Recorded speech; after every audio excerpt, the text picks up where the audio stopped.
இன்னைக்கு சூப்பரான நல்ல பொரியலோட ஒரு வெஜ் மீல்ஸ் தான் செஞ்சிருந்தேன். வாய்ஸ் ஒரு மாதிரியா இருந்தா அட்ஜஸ்ட் பண்ணிக்கோங்க. ஏன்னா எனக்கு ரொம்ப கோல்டு பிடிச்சிருக்கு. கடன் வாங்குறத பத்தி என்ன நினைக்கிறீங்கன்னு சொல்லுங்க. என்ன பொறுத்தவரைக்கும் கடன் கொடுக்கவும் கூடாது, வாங்கவும் கூடாது. என்னுடைய அனுபவம் இது வந்து. ஆனா நெறைய பேர் என்ன பண்ணுவாங்க, எமோஷனலாவும், சென்டிமென்ட்டாவும் குறிப்பா சொல்லப்போனா சொந்த பந்தங்கள தான் நான் சொல்றேன். ஃப்ரெண்ட்ஸ் சர்க்கிள்ல அவ்வளவா இருக்காது. அது ரொம்ப ரேர் தான்.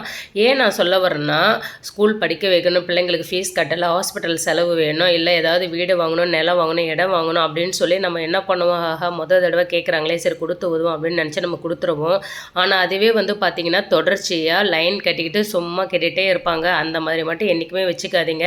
வாங்குற வரைக்கும் நல்லா வாங்குவாங்க. வாங்கி முடிச்சதுக்கப்புறம் நம்ம ஒரு அவசர தேவைக்காக என்னைக்காவது நம்ம கேட்க போனா நம்மள நாயா அலைய விடுவாங்க. இந்த தப்ப மட்டும் என்றைக்குமே செஞ்சிடாதீங்க. கேட்கும்போது என்னமோ ரொம்ப அப்பாவியா கேட்பாங்க. ஆனா வாங்கி முடிச்சதுக்கப்புறம் நாம தான் நாயா அலையணும். இத பத்தி உங்களுடைய கருத்து என்னங்கிறத மறக்காம கமெண்ட் பண்ணுங்க.